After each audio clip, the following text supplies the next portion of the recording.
কিছু কিছু মানুষ আছে যারা একা হাতে ইতিহাসের গতিপথ পাল্টে দিয়েছেন। কয়েকজনের নাম বলতে পারবেন? আলেকজান্ডার, হিটলার, সুভাষচন্দ্র বসু, আরও বলতে পারেন।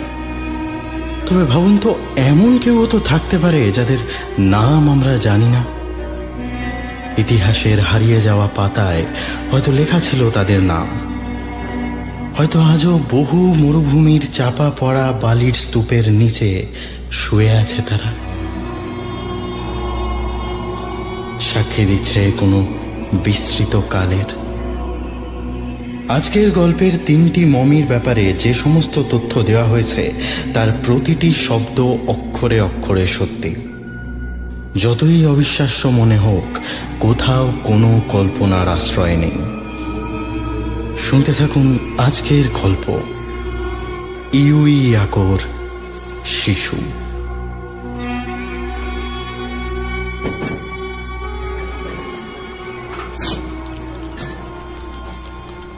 লিফটের দরজা খুলে যেতেই সেরেনকে চোখে পড়ল আমার। লোকটাকে আজ 30 বছর হলো দেখছি, অথচ এতদিনে চেহারার এতটুকু বদল আসেনি। সেই একই রকম ঘষা পাথরের মতো চামড়ার রং, কপালের পাশে একটা পুরনো বিনাইন টিউমার, দুটো উজ্জ্বল কিন্তু ছোট চোখ এবং চোখের কোলে একই রকম কোলেস্ট্রলের দাগ। এমনকি জামা কাপড় অবধি একই ধাঁচের পরে থাকে, পার্পল জ্যাকেটের উপরে খয়েরি হাঁটু অবধি ওভারকোট। এত একবজ্ঞা জামা কাপড় সিনেমার সুপার হিরো ছাড়া আর কারো দেখিনি। লিফট থেকে বেরোতেই সেরেন এগিয়ে এলো আমার দিকে। এবার কিন্তু একটা পরিবর্তন চোখে পড়ল আমার। অন্যবার দেখা হলেই তার মুখে একটা কান এঁটো করা হাসি দেখতে পাই, এবার তার ছিটে ফোঁটাও দেখতে পেলাম না।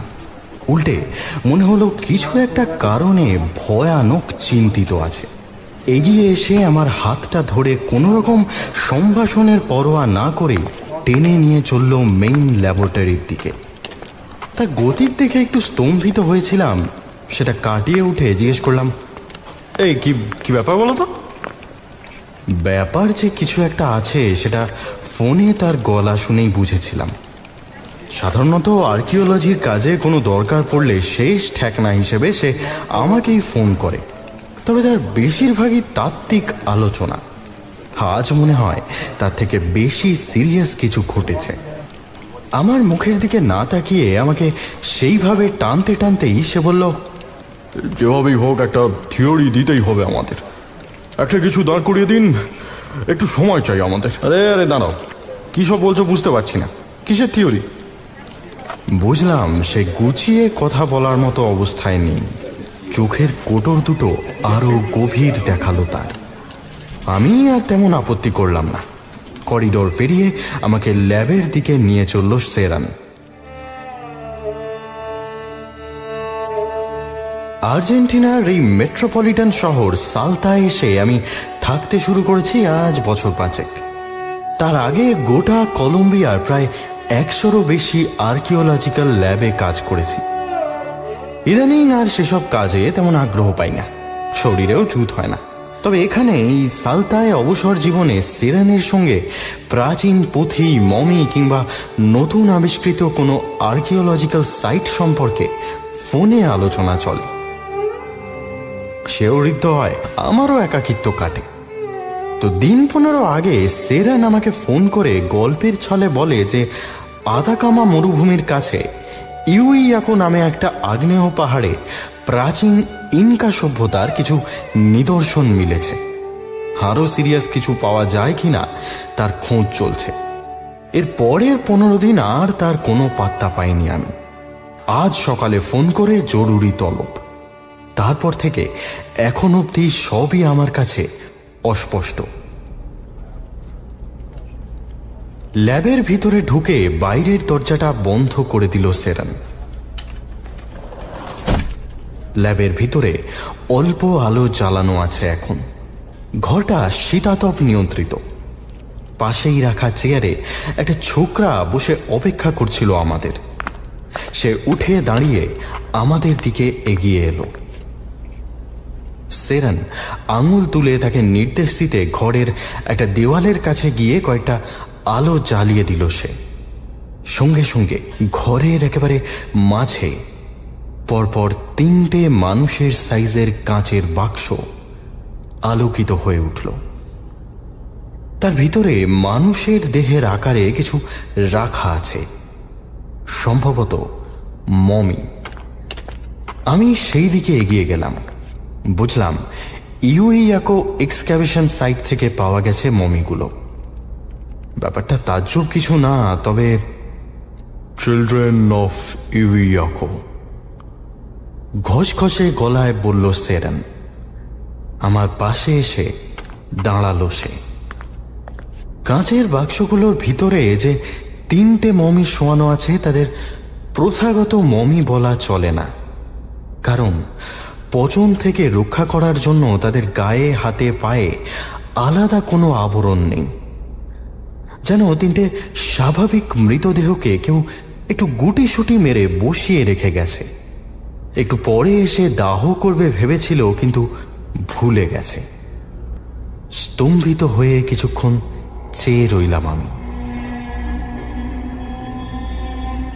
জীবনে মমি আমি কম দেখিনি, কিন্তু এত নিটোল অক্ষত মমি কোনো ছবিতেও চোখে পড়েনি আমার। 3টে মানুষের চুল, হাতের নখ, চামড়া, এমনকি ঠোঁটের ভাঁজগুলো অবধি স্পষ্ট বোঝা যায়। অবাক হয়ে সেদিকে তাকিয়েছিলাম। মমিগুলো যে 3টি ইনকা শিশুর, সেটা জামা কাপড়ের ধরন স্পষ্ট করে দিচ্ছে। 2টো মেয়ে, একটা ছেলে।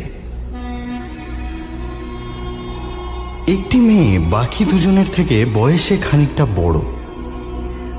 মিনিট খানিক তাদের ভালো করে দেখে সেরেনের দিকে ফিরলাম। এ তো কাপাকোচা মনে হচ্ছে। ইয়েস, কাপাকোচা, সন্দেহ নেই আমাদের। কিন্তু প্রশ্ন হলো কিসের জন্য? ইনকা সভ্যতার মানুষ কথা বলতো কেচুয়া ভাষায়। সেই ভাষাতে কাপাকোচার অর্থ হলো বলি, বিশেষ করে শিশু বলি।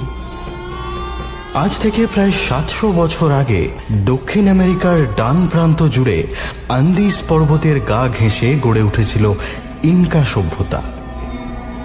ইনকাদের সম্পর্কে আমরা জানতে পারি খুব কম, কারণ কোনো লিখিত ভাষা ছিল না তাদের। ফলে টাকা পয়সার চলও ছিল না। ব্যবসা বাণিজ্য হতো আদান প্রদানের উপর ভিত্তি করে। তবে ইনকারা অর্থনৈতিক ও সামাজিক অগ্রগতির জন্য ইতিহাসে জনপ্রিয় নয়। জনপ্রিয় তাদের অদ্ভুতুড়ে ও পৈশাচিক ধর্মীয় আচার অনুষ্ঠানের জন্য। পৃথিবীর ইতিহাসে অন্য কোনো জাতিগোষ্ঠীর মধ্যে হিউম্যান স্যাক্রিফাইস নিয়ে এত অবসেশন দেখা যায়নি। প্রায় সব রকম শুভ অশুভ কাজের আগেই রিচুয়ালিস্টিক স্যাক্রিফাইস করত তারা। রাজার অভিষেক, রাজার পুত্রলাভ, কম ফলন, অধিক ফলন, রানীর মৃত্যু, সব অনুষ্ঠানের প্রধান আকর্ষণই নরবলি। এই নরবলি করা হতো মূলত 4টে পদ্ধতিতে: গলায় ফাঁস লাগিয়ে, মাথায় বাড়ি মেরে, কিংবা জীবন্ত আগুনে পুড়িয়ে। এছাড়া কিছু কিছু অঞ্চলে জীবন্ত শিশুদের হৃৎপিণ্ড খুবলে বের করে সেই রক্ত দেবতার শরীরে মাখিয়ে দিত তারা। সেরান বাক্সগুলোর চারপাশে পায়চারি করতে লাগলো। আমরা পরীক্ষা করে দেখেছি আজ থেকে 500 বছর আগে এই 3টে শিশুকে স্যাক্রিফাইস করা হয়। প্রথমে এদের ড্রাগ জাতীয় কিছু খাইয়ে অবচেতন করে পাহাড়ের মাথায় রেখে আসা হয়েছিল। পরে ওই পাহাড়েরই চূড়োর কাছে একটা এয়ারটাইট ঘরের ভিতরে বন্ধ করে রেখে আসা হয়। সেখানেই এরা মারা যায়। পাহাড়ের মাথায় এয়ারটাইট ঘর? ঘর ঠিক নয়, সেরান মাথা দোলায়। 1.5 মিটার লম্বা একটা চেম্বার, তার ভিতরেই আমরা পেয়েছি মমিগুলো। 500 বছর ধরে ওখানেই পড়েছিল, এয়ারটাইট করে বন্ধ। তাছাড়া পাহাড়ের মাথায় ঠান্ডাও থাকে সব সময়, সেই জন্যই এদের মৃতদেহে পচন ধরেনি এখনো। সেরেনের কথা শুনে বুঝলাম মমিগুলো নিয়ে সে উদ্বিগ্ন। কিন্তু কেন? এমন কি অস্বাভাবিক আছে তিনটে শিশুর মমিতে?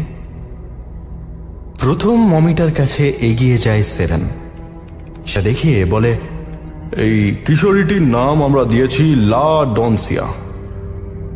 3 জনের মধ্যে এর বয়সই সব থেকে বেশি, 15-র কাছাকাছি, অক্ষতজনী। সেকালে সুন্দরী মেয়েদেরকে আলাদা করে বড় করা হতো স্যাক্রিফাইস করে দেবতার কাছে অর্পণের জন্য। 3 শিশুর মধ্যে ডনসিয়াকেই সব থেকে বেশি যত্ন নিয়ে স্যাক্রিফাইস করা হয়। দড়ি টড়ি দিয়ে বাঁধা হয়নি, কোকা জাতীয় কোনো ড্রাগ ব্যবহার করে অবচেতন করা হয় তাকে। কথাটা বলে পাশের মমিটার দিকে এগিয়ে আসে সেরেন। এটাও একটা মেয়ে, তবে বয়সে বেশ খানিকটা কম। আঙুল দিয়ে সেটা দেখিয়ে বলে, 6 বছর বয়সে স্যাক্রিফাইস করা হয় একে। মৃত্যুর পর কোনোভাবে বাজ পড়ে মাথা আর কাঁধের বেশ কিছুটা অংশ ক্ষতিগ্রস্ত হয়। স্থানীয় ভাষায় বজ্রপাতকে বলা হয় রায়ো। আমরা এর নাম দিয়েছি নিনিয়া দেল রায়ো। দ্রুত পরের বাক্সটার সামনে সরে এসে আমার দিকে মুখ তুলে তাকায় সেরেন। মনে মনে কিছু একটা ভেবে নেয় সে। তারপর বলে, এই মমিটার জন্যই আজ সকালে ডেকে আনা আপনাকে। এল নিনিও। সেরেনের মুখের দিকে তাকিয়ে ভয় লাগলো আমার। এত চিন্তিত আগে কোনোদিন দেখিনি তাকে। পকেট থেকে একটা ছোট নোটবুক বের করে কিছু যেন দেখলো। তারপর বলল, এই এল নিনিও মারা যায় শ্বাসরুদ্ধ হয়ে। অন্য 2 মমিকে দড়ি দিয়ে বাঁধা হয়নি, কিন্তু এল নিনিওকে বাঁধা হয়। এমনকি তার শরীরে চোট আঘাতের চিহ্নও আছে। দড়ি দিয়ে এত শক্ত করে তাকে বাঁধা হয় যে সেই দড়ির চাপেই শ্বাসরুদ্ধ হয়ে এসে মারা যায়। তার মমির পাশে আমরা প্রাচীন রক্তবমির চিহ্নও দেখেছি। সেরেন আর কিছু বলার আগেই আমি বলে উঠি, অ্যাবসার্ড! কাপা কোজার আগে যেসব বাচ্চাকে স্যাক্রিফাইস করা হবে তাদের চূড়ান্ত যত্ন নিত ইনকারা, কারণ তাদের দেবতার কাছে উৎসর্গ করা হচ্ছে, আগের 2 মেয়ে মমিকে যেমন করা হয়েছে।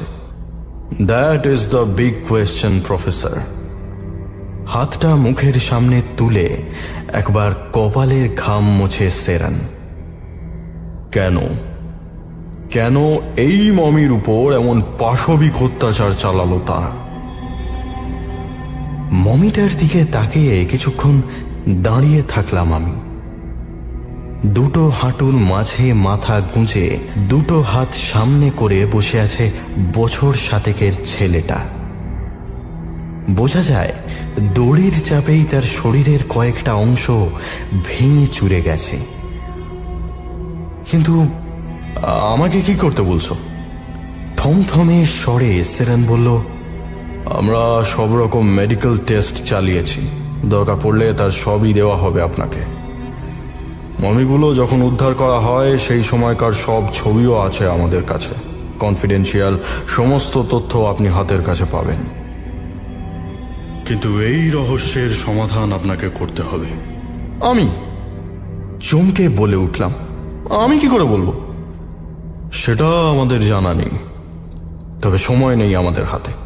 ঘড়ির দিকে তাকায় serene. 8 hours left। What nonsense! তুমি কি নতুন বহাল হয়েছে এখানে? এটা কি ক্রসওয়ার্ড পাজল যে টেবিলে বসলাম আর সলভ করে ফেললাম? আপনাকে আমরা জোর করছি না। জানি মমিগুলো আমরা বেশিক্ষণ এখানে রাখতে পারবো না। সব রকম টেস্ট, সব রকম মডিফিকেশন হয়ে গেছে। আজ সন্ধ্যের মধ্যে কিছু একটা কারণ দেখাতে না পারলে কাল সকালেই মিউজিয়ামে চলে যাবে এগুলো। তো গেলেই বা, তাতে অসুবিধা কি? আমি হাত উল্টে জিজ্ঞেস করলাম। আপনি বুঝতে পারছেন না প্রফেসর, 1532 নাগাদ স্প্যানিশ এম্পায়ার পিজারোর হাতে বন্দী হন শেষ ইনকা রাজা আতাহুলাপ্পা। পিজারো তাকে একটা থামের সঙ্গে বেঁধে 2 অপশন দেন। 1, জীবন্ত দগ্ধ করে মৃত্যু, 2, গলায় ফাঁস লাগিয়ে হত্যা। আগুনে পুড়ে মরলে স্বর্গে গিয়ে শরীর থাকবে না এই ভেবে আতাহুলাপ্পা দ্বিতীয় পন্থা পছন্দ করেন। লোহার শিকল গলায় পরিয়ে শ্বাসরুদ্ধ করে এক্সিকিউট করা হয় তাকে। এরপর থেকে খুব দ্রুত ইনকা সভ্যতা শেষ হয়ে যায়। এখন এই ঘটনার সালটা খেয়াল করুন, 1532। আমাদের খুঁজে পাওয়া মমিগুলো ওর কয়েক বছর আগে স্যাক্রিফাইস করা হয়। ব্যাপারটা কিছুটা আন্দাজ করতে পারছিলাম। আমি বললাম, মানে তুমি বলছো স্প্যানিশ আক্রমণে ইনকা সভ্যতা যাতে শেষ না হয়ে যায় তাই সেই প্রার্থনাতেই 3টে শিশুকে স্যাক্রিফাইস করা হয়? আমি বলছি 300 বছরের সভ্যতা শেষ হওয়ার ঠিক মুখে একটা প্রচণ্ড ধর্মান্ধ গোঁড়া জাতিগোষ্ঠী তাদের রাজার জীবন রক্ষার উদ্দেশ্যে 3টে শিশুকে স্যাক্রিফাইস করলো, কিন্তু তাদের এতদিনের রীতিনীতি পালন করলো না। এল নিনিওকে মারধর এমনকি শ্বাসরোধ করে হত্যা করা হলো। এর কোনো কারণ নেই। মমির দিক থেকে মুখ ফিরিয়ে আমি স্থির হয়ে দাঁড়িয়ে রইলাম কিছুক্ষণ। মুখের উপর থেকে একবার হাত চালিয়ে নিয়ে বললাম, বেশ, আমি চেষ্টা করব, কিন্তু তাতে লাভ হবে এমন কথা আমি দিচ্ছি না। আমার কথা শেষ হতেই বাইরের দরজার দিকে পা বাড়ালো সেরান। যেতে যেতে বলল, আমি সব কাগজপত্র আপনাকে পাঠিয়ে দিচ্ছি, আর যা যা দরকার হবে রড্রিগোকে জিজ্ঞেস করলেই পাবেন। বুঝলাম ঘরের দরজার কাছে চেয়ারে বসে থাকা ছেলেটির নাম রড্রিগেজ। সে আমার দিকে এগিয়ে এসে একটু হাসল। ঘরের বাকি আলোগুলো এতক্ষণে জ্বালিয়ে দিয়েছে। আমি একবার দুহাত ছড়িয়ে আর মোড়া ভাঙলাম, আলাপ জমানোর চেষ্টা করলাম। তুমি এখানে কাজ করছো কতদিন? বছর 2 হবে। সংক্ষিপ্ত উত্তর দিল সে। ছোকরাকে দেখে মনে হয় তার বয়স 30-এর ঘরে। তার উপরে নতুন বহাল হয়েছে। যতক্ষণ না কাগজপত্র আসছে আমার কিছুই করার নেই। জিজ্ঞেস করলাম, আচ্ছা, এগুলো যখন এক্সক্যাভেট করা হয় তখন তুমি সামনে ছিলে? হ্যাঁ। উপর নিচে মাথা দোলায় রড্রিগেজ। আমরা প্রথমে ভয় পেয়ে গেছিলাম স্যার। স্যার বলা দরকার নেই, কিন্তু ভয় পেয়েছিলে কেন? এত নতুনের মতো মৃতদেহগুলো ছিল যে মনে হচ্ছিল ওরা ঘুমিয়ে আছে। ওদের চোখ কোন দিকে ছিল বলতে পারবে? মানে ওদের যখন উদ্ধার করা হয় তখন কোন দিকে তাকিয়েছিল ওরা? 3 জন একদিকে তাকিয়েছিল না, তবে এল নিনিও আর ডনসিয়া উত্তর পূর্ব দিকে চেয়েছিল। আয়োটা আমার মনে পড়ছে না। দুটো আঙুল থুতনির নিচে জড়ো করে ভাবনায় ডুব দিই আমি। কিছুটা সময় কাটতে রড্রিগেজ বলে, আপনার কি মনে হচ্ছে? আমি থুতনি থেকে হাত সরিয়ে বলি, শুধু এল নিনিওর মৃত্যুটাই নয়, এই মমিগুলোর মধ্যে আরো কিছু অসঙ্গতি আছে। এদিকে এসো, একটা জিনিস দেখাই। কথাটা বলে লা ডনসিয়ার দিকে এগিয়ে আসে আমি। কাঁচের উপর দিয়ে রড্রিগেজও ঝুঁকে পড়ে চোখ রাখে তার উপর। মেয়েটার ঘন কালো চুলের মধ্যে কয়েকটা সাদা চুল আছে, দেখতে পাচ্ছ? এই যে। আমি আঙুল দিয়ে জায়গাটা দেখাই। হ্যাঁ, অনেকগুলো সাদা চুল। একটা 15 বছরের মেয়ের মাথায় সাদা চুল থাকার কথা নয়। সেকালে এই অঞ্চলে সাদা চুল একমাত্র বয়সের কারণ ছাড়া হতো না। তাহলে কি করে সাদা চুলগুলো? আমি একটু সময় নিয়ে বললাম, কোনো কারণে প্রবল মানসিক দুশ্চিন্তায় ছিল লা ডনসিয়া। সেই কারণেই তার চুল সাদা হয়ে যায়। তাছাড়া মুখ ফিরিয়ে আমি দেখলাম ঘরে ঢুকছে সেরান। তার পিছনে আর একজন লোক, হাতে দুটো ফ্ল্যাপ ফাইল। সেদিক থেকে মুখ ফিরিয়ে বললাম, ইনকারা সূর্যের উপাসক ছিল।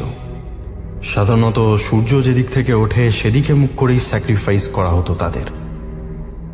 কিন্তু তুমি যা বললে তাতে মনে হচ্ছে সেটা পালন করা হয়নি এখানে। যে ঘরে মমিগুলো রাখা আছে তার ঠিক লাগোয়া একটা স্টাডি রুম আছে। সেদিকেই আমাকে হাত দেখালো সেরেন। সঙ্গের লোকটা কাগজপত্র নিয়ে সেদিকে এগিয়ে গেল। রড্রিগেজ তাদের পিছু নিল।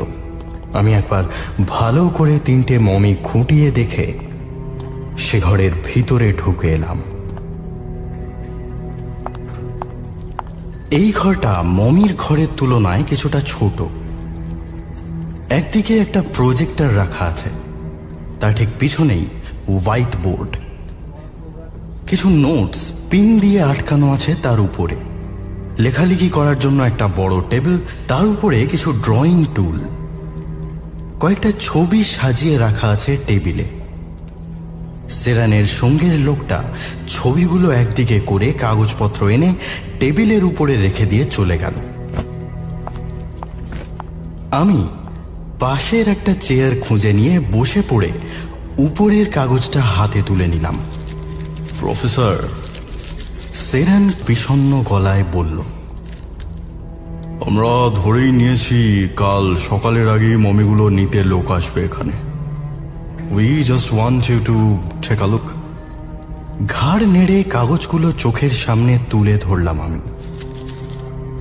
পরপর 3টে মমির মেডিকেল এক্সামিনেশনের বিবরণ দেওয়া আছে। একটা জায়গায় এসে আমার চোখ আটকে গেল। মাথা তুলে জিজ্ঞেস করলাম, কোকা জাতীয় ড্রাগ পাওয়া গেছে? হ্যাঁ, অ্যালকোহল জাতীয় কিছু খাইয়ে ওদের অবচেতন করা হয়। কাগজটা দেখতে দেখতে বললাম, কিন্তু পেটে খাবার দাবার মেলেনি? না। স্ট্রেঞ্জ। আমার মনের ভিতরে একটা খটকা দেখা দেয়। পেটে ভালো মতো খাবার না থাকলে কোকা পুরোপুরি কাজ করতে পারে না। তাছাড়া আমি যতদূর জানি, ইনকারা স্যাক্রিফাইস করার আগে যাকে স্যাক্রিফাইস করা হবে তাকে ভরপুর খাওয়াতো, যাতে স্বর্গের দ্বার অবধি যেতে যেতে তার খিদে না পেয়ে যায়। আমার অন্য একটা ইনকা মমির কথা মনে পড়ে যাচ্ছে, হুয়ানিতা। একে মাথায় শক্ত কিছু দিয়ে মেরে বলি দেওয়া হয়। এত জোরে মারা হয় যে খুলি মাথার একদিক থেকে অন্য দিকে সরে যায়। বরফের মধ্যে জমে যাওয়া এর গোটা শরীরটাকেই তাজা অবস্থায় উদ্ধার করা গেছে। তাতে দেখা যাচ্ছে মৃত্যুর কয়েক ঘন্টা আগে শাকসবজি সমেত রীতিমতো পুষ্টিকর খাবার খাওয়ানো হয়েছিল। কিন্তু এই 3টে শিশু তাহলে অনাহারে থাকলো কেন? ঠোঁট উল্টে সেরান বলল, খাবার দাবার পাওয়া যায়নি বটে, তবে কিছু লিকুইডের স্ট্রেস পাওয়া গেছে, আননোন সাবস্টেন্স। সম্ভবত কোনো পোষণ খাওয়ানো হয়েছিল তাদের। কেমিক্যাল অ্যানালিসিস করে তার মধ্যে কিছু অ্যানিমাল ব্লাড পেয়েছি আমরা। বাকি এলিমেন্ট কোনো জড়িবুটি হতে পারে, আইডেন্টিফাই করা সম্ভব হয়নি। তবে আশ্চর্যের ব্যাপার হলো, লিকুইডটা যদি রিচুয়ালের অংশ হয় তাহলে অন্য জায়গার মমিতেও পাওয়া যাওয়ার কথা, পাওয়া যায়নি। ঠিক যেন কোনো নতুন পদ্ধতিতে স্যাক্রিফাইস করা হয়েছিল এদের। কিন্তু ইনকারা যেরকম গোঁড়া ধার্মিক ছিল, তাতে ধর্মীয় নিয়মকানুন সহজে পাল্টে যাওয়ার কথা নয়। তাহলে হঠাৎ? প্রশ্নের কোনো উত্তর পাওয়া গেল না। সেরেন একটু গলা খাঁকারি দিয়ে বলল, এল নিনিওর শরীরের আশেপাশে কিছু এনগ্রেভিংস পাওয়া গেছে। সেগুলো এই মুহূর্তে আমাদের কাছে নেই, তবে ছবিগুলো আপনাকে দেখাতে পারি। আমার সামনে কয়েকটা কালার্ড ফটোগ্রাফ রাখে সেরেন। সেগুলো হাতে তুলে নিয়ে মন দিয়ে দেখতে থাকি আমি। ছবিতে কতগুলো ছোট পাথরের ফলক দেখা যাচ্ছে। তার উপরে ছেনি জাতীয় কিছু দিয়ে কয়েকটা ছবি খোদাই করা আছে। ছবিগুলো ভালো করে দেখলে বোঝা যায় ইনকাদের সাধারণ জীবনযাত্রার ছবি সেগুলো। একটার পর একটা ছবি উল্টে দেখে যেতে লাগলাম আমি। কোথাও তাদের বিস্তৃত চাষের জমিতে জল দেওয়া হচ্ছে, কোথাও একদল পশুকে বিশেষ কোনো কৌশলে এগিয়ে নিয়ে চলেছে কিছু মানুষ। কয়েক জায়গায় দেখা যাচ্ছে একটা গুলতি জাতীয় জিনিস ব্যবহার করে বড় হ্রদের মধ্যে ঢিল ছুঁড়ছে একদল লোক। এই শেষের জিনিসটা একটা রিচুয়াল। এভাবে বর্ষাকে তাড়াতাড়ি আসার জন্য আহ্বান জানাতো ইনকারা। কিন্তু আমার ভুরুটা কুঁচকে গেছিল। রড্রিগেজ সেদিকে তাকিয়েই বোধহয় জিজ্ঞেস করলো, কিছু বুঝতে পারলেন প্রফেসর? বুঝলাম আমাকে অকারণে দেরি করতে দেখলে তাড়া দেওয়াটাই ছোকরার কাজ। বললাম, এসব আর্টিফ্যাক্ট ইজিপ্টে কোনো পিরামিডের ভিতরে পাওয়া গেলে অবাক হতাম না, কিন্তু ইনকারা মৃত্যুর পর আত্মার পুনর্জন্মে বিশ্বাস করত না। এখানে যে এইসব রেখেছে তার নিশ্চয়ই কোনো কারণ আছে। কি কারণ? ছবিগুলো ভালো করে লক্ষ্য করলেই বুঝতে পারবে। ছবির স্ট্যাকটা আমি সেরেনের সামনে ফেলে দিয়ে বলি, যে সময়ে স্যাক্রিফাইসগুলো করা হয়েছে সে সময় ইনকা সভ্যতা প্রায় শেষের মুখে। তারা জানতো যে আর বড়জোর কয়েক বছর তাদের সভ্যতা টিকে থাকবে। সভ্যতা চুলোয় যাক সেসব নিয়ে অত মাথা ঘামায়নি তারা। ইনকাদের সব থেকে বড় ভয় ছিল যে তাদের বিলুপ্তির সঙ্গে সঙ্গে তাদের ধর্ম দেবতা এই সব পৃথিবীর বুক থেকে মুছে যাবে। এমনিতেই সে সময় স্প্যানিশ ইনভেডাররা আক্রমণ করতে শুরু করেছে তাদের, ফলে তারা নিজেদের সভ্যতার কিছু এপিটোমকে রেখে যেতে চেয়েছিল। সেরেন আর রড্রিগেজ ভালো করে লক্ষ্য করছিল ছবিগুলো। বেশিরভাগ ছবিতেই দেবতার মাহাত্ম্য বর্ণনা করা হয়েছে, কিভাবে দেবতার মন পেতে হবে সেটাও বলা আছে কোথাও কোথাও। ইনকাদের না ছিল যিশু, না ছিল বাইবেল। তারা এভাবেই নিজেদের ধর্মের স্বাক্ষর রেখে যেতে চেয়েছিল। কিন্তু প্রশ্ন হলো, আমি একটু থেমে বলি, সে স্বাক্ষর তারা 3টে মৃত শিশুর দেহের আশেপাশে কেন রেখে গেল? আরো বেশ কিছুক্ষণ সেখানে বসে থেকে বেরিয়ে গেল সেরেন। যাবার আগে আমাকে আবারও একবার বলে গেল কোনো দরকার পড়লেই যেন রড্রিগেজকে ডাকি। তবে আমার তাকে আর বিশেষ দরকার পড়ল না। কাগজপত্র উল্টে তেমন দরকারি কিছু পাওয়াও গেল না। বহুদিন একটানা কাজ করার অভ্যাস নেই, মাথাটা ধরে আসছিল। চেয়ার ছেড়ে উঠে পড়লাম। রড্রিগেজ আমাকে উঠতে দেখে এগিয়ে এসে প্রশ্ন করল, কোথাও যাবেন প্রফেসর? আমি হাসি মুখে বললাম, এটা ফাঁকা জায়গা, তোমার সিগারেট চলে? সে ইঙ্গিতটা বুঝে একটা চওড়া হাসি হেসে বলল, অন ডিউটি খাই না, আসুন আমার সঙ্গে। মমির ঘরটা পেরিয়ে আমরা ল্যাবের করিডোর দিয়ে হেঁটে বাইরে বেরিয়ে এলাম। এখানে একটা বড় সড়ো ঘের বারান্দা আছে। এখন তার ভিতরটা ফাঁকা। জায়গাটা দেখতে মনোরম। 3 দিক খোলা বলে সালতা শহরের একটা বড় অংশ দেখা যায়। কিছুটা দূরে বিখ্যাত ভিক্টোরিয়া থিয়েটারের উপরে উঁচু গম্বুজটা চোখে পড়ে। তারপর অনেকটা পথ পেরোলে একটা অতিকায় পাঁচিলের মতো লেমা ভ্যালির রেঞ্জ। মনে হয় শত্রুপক্ষের আক্রমণ থেকে বাঁচাতে কেউ যেন পরীক্ষা করে রেখেছে শহরটাকে ঘিরে। এখন অবশ্য সবই অন্ধকারে ঢেকে আছে। ভ্যালির নীলচে সবুজ রং বোঝা যাচ্ছে না। ব্যালকনিতে দাঁড়িয়ে আমি একটা সিগারেট মুখে রেখে আগুন জ্বালালাম। রড্রিগেজ অনেকক্ষণ থেকে কিছু একটা বলবে বলে ইতস্তত করছিল। এতক্ষণে সিগারেটের ধোঁয়া মুখের সামনে থেকে সরাতে সরাতে বলল, আপনি যাই বলুন, একটা কথা কিন্তু আমার মনে হচ্ছে প্রফেসর। কি? জাতি হিসেবে কিন্তু ইনকারা ভয়ানক ছিল।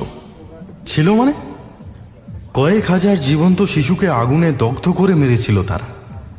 বাবা মা নিজে এসে সূর্যের ছবি আঁকা থামে বেঁধে দিয়ে যেত তাদের ছেলে মেয়েকে আগুনে পোড়ানোর জন্য। বলি দেওয়ার 1 মাস আগে থেকে মেয়েদের শেখানো হতো কিভাবে জামা কাপড় তৈরি করতে হয়, মাটি দিয়ে বাসন তৈরি করতে হয়, মৃত্যুর পর তারা দেবতার সেবা করবে বলে। এই ধর্মীয় সংস্কার যদি বর্বরতা না হয় তবে বর্বরতা কাকে বলে? রড্রিগেজ আর কিছু বলে না। আমি আবার লেমা ভ্যালির অন্ধকার বুকে চোখ রাখি। মন কিন্তু এতক্ষণে ঘোঁট পাকিয়ে গেছে। অনেকগুলো প্রশ্ন এসে জড়ো হয়েছে মনের ভিতর। তাহলে কি রিচুয়ালের পদ্ধতি বদলে ফেলেছিল ইনকারা? নতুন যে লিকুইড বাচ্চা 3টেকে খাওয়ানো হয়েছিল সেটা কি কাজ করত? দুটো মেয়েকে ঘরের ভিতর বন্ধ করে হত্যা করা হলো, কিন্তু ছেলেটাকে শ্বাসরুদ্ধ করে মারা হলো কেন? লা ডনসিয়ার মাথায় সাদা চুল এলো কি করে?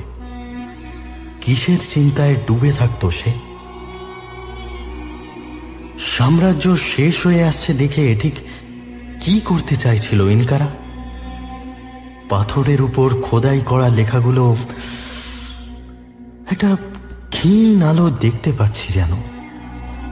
সমস্ত ঘটনাগুলো কোথাও একটা সুতো দিয়ে বাঁধা আছে, শুধু আমি দেখতে পারছি না। মুখ ফিরিয়ে বলি, আচ্ছা, যেখান থেকে এদের উদ্ধার করা হয়েছে তার আশেপাশে সভ্যতার কোনো চিহ্ন পাওয়া যায়নি? সেটাই আশ্চর্যের। কিছু ভেবে বলে রড্রিগেজ। গোটা অঞ্চলে একই সময়ে মৃত এমন বহু মানুষের হাড়গোড় পাওয়া গেছে। সমস্তটা দেখে মনে হয় গোটা গ্রামটাই যেন একসঙ্গে সুইসাইড করেছিল। হোয়াট? Ritualistic suicide? আগে হ্যাঁ, বিষাক্ত কিছু খেয়ে মারা গেছিল সবাই প্রায় একই সঙ্গে। আমার হাতটা থরথর করে কেঁপে উঠল। মাথার ভিতরে মনে হলো ক্ষীণ স্বরে কথা বলে উঠছে কেউ। কয়েকটা প্রাচীন প্রশ্নের উত্তর একটু একটু করে ফুটে উঠছে মাথার ভিতরে। সবটা স্পষ্ট নয়, কিছুটা আন্দাজ করে নিতে পারলে। রিপোর্টে দেখলাম মেয়ে দুটো জেনেটিক্যালি কানেক্টেড। সিগারেটে আর একটা টান দিলাম আমি। বারান্দার খোলা অংশ দিয়ে ভেসে আসা রাতের হাওয়াটা অলৌকিক মনে হলো আমার। বেশ কিছুক্ষণ আগে রড্রিগেজ একটা কথা বলেছিল, সেটা এখন মনে পড়ে গেল। They were half sisters. Rodriguez আমার শরীরের উত্তেজনাটা খেয়াল করে ভুরু কুঁচকে বলল। হাতের সিগারেটটা ছুঁড়ে ফেলে দিলাম আমি। মনের ভিতরে একটু আগে যে আলোটা দেখতে পাচ্ছিলাম সেটা ক্রমশ বড় হচ্ছে। This is insane. একই পরিবারের দুজনকে একসঙ্গে স্যাক্রিফাইস করা ইনকাদের ধর্মবিরুদ্ধ ছিল। ওহ মাই গড! কি হয়েছে প্রফেসর? রড্রিগেজ আমার দিকে এগিয়ে এসে জিজ্ঞেস করল, আপনার কি শরীর খারাপ লাগছে? আমি ধীরে ধীরে মুখ তুললাম। ওই 3টে শিশুকে স্যাক্রিফাইস করা হয়নি রড্রিগেজ। তাহলে? সে অবাক বিস্ময়ে তাকালো আমার দিকে। ওদের প্রিজার্ভ করা হয়েছিল, স্যাক্রিফাইস করা হয়েছিল বাকি গোটা গ্রামটাকে। মানে আপনি কি বলতে চাইছেন? আমি একটা হাত তুলে থামিয়ে দিলাম তাকে। উত্তরটা না দিয়ে একটা প্রশ্ন করলাম। একটু আগে তুমি বলছিলে যখন মমিগুলো উদ্ধার করা হচ্ছিল তখন ওগুলোকে দেখে তোমার মনে হচ্ছিল ওরা ঘুমিয়ে আছে। হ্যাঁ বলছিলাম, কিন্তু তাতে ওরা সত্যি ঘুমিয়ে আছে। আমি মাথা থেকে হাত সরিয়ে বললাম, স্যাক্রিফাইস করার আগে যে অজ্ঞাত তরল ওদেরকে খাওয়ানো হয়েছিল সেটা ওদের শরীরকে একটা হাইবারনেশন স্টেটে রেখে দিয়েছে। অন্তত ওরা মনে করতো তাই। এতক্ষণে নিজের ওয়াকিতে কিছু একটা নির্দেশ পাঠিয়েছিল সেরান। তার পায়ের আওয়াজ পেয়ে আমি নিজেই ঢুকে এলাম মমির ঘরে। এখনো কাঁচের বাক্সের ভিতরে একইভাবে শুয়ে আছে 3টে শিশু, ঠিক মাতৃগর্ভে বড় হতে থাকা ভ্রূণের মতো, জন্মলাভের প্রতীক্ষায়। তাদের সামনে ধীরে ধীরে এগিয়ে যাই আমি। সেরেন নিজে থেকে কিছুই জিজ্ঞেস করে না। রড্রিগেজের সঙ্গে কিছু একটা আলোচনা করে নেয় চাপা স্বরে। আমি তাদের দিক থেকে মুখ ফিরিয়ে বলি, ইউইয়াকোর ইনকারা বুঝতে পেরেছিল তাদের সাম্রাজ্য এবং সেই সঙ্গে ধর্ম আর বেশি দিন টিকবে না। শত্রুর আক্রমণে ধ্বংস হয়ে যাবে সব। ইনকারা জ্যোতিষে বিশ্বাস করত। ওরা হিসেব করে দেখে ইতিহাসের ঘড়িতে আবার ঠিক কোন সময়ে জেগে উঠতে পারে ইনকা সভ্যতা। সেই সময়ের জন্য 3টে শিশুকে ঘুম পাড়িয়ে রাখা হয়, কয়েকশো বছরের ঘুম। কিন্তু কেন? কয়েকশো বছর পরে তারা জেগে উঠলে লাভ কি? এবার প্রথম প্রশ্ন করে সেরেন। To repopulate, to grow. জেগে উঠে আবার ইনকা সভ্যতা আর তার ধর্মনীতিকে প্রচার করবে ওরা। দে আর স্লিপিং মেসিহা। কথাগুলো মাথার ভিতরে গেঁথে নিতে একটু সময় লাগলো সেরেনের। সেটা হবার আগেই সে পরের প্রশ্নটা করল। কিন্তু তাও আমাদের প্রশ্নটা থেকেই যাচ্ছে, রিপপুলেটই যদি করার থাকে তাহলে এল নিনিওকে হত্যা করা হলো কেন? ডোন্ট ইউ সি, এল নিনিওকে অন্য কেউ হত্যা করেনি, করেছে তার দুই মৃত্যু সঙ্গিনী, লা ডনসিয়ার নিনিয়া দেল রায়ো। দুজনে শক্ত হাতে দড়ি জড়িয়ে ওই ঘরের ভিতরেই খুন করে 7 বছরের ছেলেটিকে। তার মুখ দিয়ে রক্ত আর বমি বেরিয়ে আসে। কিন্তু কেন? কেন? লা ডনসিয়ার মাথায় সাদা চুল সাক্ষ্য দেয় সে মৃত্যুর আগে দীর্ঘদিন কোনো কারণে দুশ্চিন্তায় ছিল। 10 বছর বয়স থেকে সে জানত কোনো একদিন কয়েকশো বছরের জন্য শীত ঘুমে পাঠানো হবে তাকে এবং তার হাফ সিস্টারকে। কিন্তু কয়েকশো বছর কেন, কয়েক লক্ষ বছর পরেও জেগে উঠতে চায়নি সে শুধু এল নিনিওকে তার 1.5 মিটার ঘরের ভিতরেই শ্বাসরোধ করে খুন করতে চেয়েছিল। পেটে খাবার ছিল না বলে তার এবং দেল রায়োর শরীরে কোকা কাজ করেনি। রায়ও সম্ভবত কোনো কারণে ছটফট করায় তাকে দড়ি দিয়ে বেঁধে দেওয়া হয়। পাথরের ঘরে বন্দী হওয়ার পরেই চোখ মেলে তাকায় লা ডনসিয়া। রায়োর শরীরকে বন্ধনমুক্ত করে সে, তারপর 2 বোনে সেই দড়ির ফাঁস পরিয়ে দেয় এল নিনিওর গলায়। দুজনে দুদিক থেকে সেই ফাঁসে জড়িয়েই শ্বাসরুদ্ধ করে মারে নিনিওকে। কিন্তু কেন? কি চাইছিল সে? লা ডনসিয়ার বাক্সটার কাছে এগিয়ে আসি আমি। তার বন্ধ হয়ে থাকা চোখ দুটোর দিকে তাকিয়ে বলতে থাকি, যে ধর্ম মানুষকে বর্বরতা শেখায়, নিষ্পাপ শিশুদের বলিদান চায়, যে ধর্মের অনুসরণকারীরা অন্ধবিশ্বাস আর কুসংস্কারের মোহে জড়িয়ে হাজার হাজার শিশুকে হত্যা করে, মা বাবা নিজের সন্তানকে দড়ি দিয়ে বেঁধে পুড়িয়ে ফেলে, সেই ধর্ম, সেই দেবতা আর একবার জেগে উঠুক তা সে চায়নি। এল নিনিওকে মেরে ফেললে ইনকা সভ্যতার অন্তিম রক্তবিন্দুটাও শেষ হয়ে যাবে। তাদের রক্তলোভী দেবতা চিরকালের মতো বিদায় নেবে পৃথিবীর বুক থেকে। 500 বছর আগের এই অশিক্ষিত 2 কিশোরী এইটুকু লুকোনো ইচ্ছা নিয়ে এগিয়ে গেছিল নিশ্চিত মৃত্যুর দিকে। কিছুক্ষণ ঘরের ভিতরের চাপা নিস্তব্ধতা ঘন হতে লাগলো। রড্রিগেজের ঘন ঘন নিঃশ্বাসের শব্দ শুনতে পাচ্ছি আমি। ঘরের এক কোণে একটা চেয়ার খুঁজে নিয়ে বসে পড়েছে সেরেন। কয়েক মিনিট পরে প্রথম কথা ফুটল তার গলায়। তার মানে ওদের যে তরলটা খাওয়ানো হয় সেটা আমার পক্ষে বলা সম্ভব নয়। হতে পারে ওটা কিছুই না, ওদের হাজারটা কুসংস্কারের মধ্যে আর একটা। কয়েকটা প্রাণীর রক্ত মিশিয়ে মন্ত্রতন্ত্র করে তৈরি করেছিল। ভেবেছিল ওই এলিক্সির অফ লাইফই কয়েক যুগ পরে ওদের জাগিয়ে তুলবে। তবে 2 বোন বিশ্বাস করেছিল সেটা। তারা ঈশ্বরকে বা তাদের ধর্মকে অবিশ্বাস করত না, শুধু সেই নৃশংস ঈশ্বরের কফিনে পেরেক মারার সাহসটা ছিল তাদের। আমার 2 সঙ্গী চুপ করে যায়। ভিতরের কোনো ঘর থেকে টেলিফোন বাজার আওয়াজ ভেসে আসে। ঘরের বাইরে অন্ধকার আরেকটু ঘন হয়ে আসতে থাকে। রাত বেড়ে উঠছে। ঘরে উপস্থিত দুজনের মুখের দিকে একবার চোখ বুলিয়ে নিয়ে আমি উঠে পড়ি। বুকের ভিতর থেকে একটা দীর্ঘশ্বাস বেরিয়ে আসে আমার। আজ আসি, দরকার পড়লে যোগাযোগ করো। আমার মুখের দিকে তাকিয়ে মৃদু মাথা নাড়ালো সেরেন। তার চোখের কোলে কোলেস্টেরলের দাগ এখন আরেকটু গভীর দেখাচ্ছে। এক দৃষ্টে মাটির দিকে তাকিয়ে মন দিয়ে কিছু ভেবে চলেছে সে। হাত ঘড়িটার দিকে একবার তাকিয়ে বেরিয়েই যাচ্ছিলাম ঘর থেকে। কি মনে হতে পিছন ঘুরে আবার ফিরে এলাম কাঁচের বাক্সের ভিতরে রাখা 2 বোনের মমির কাছে।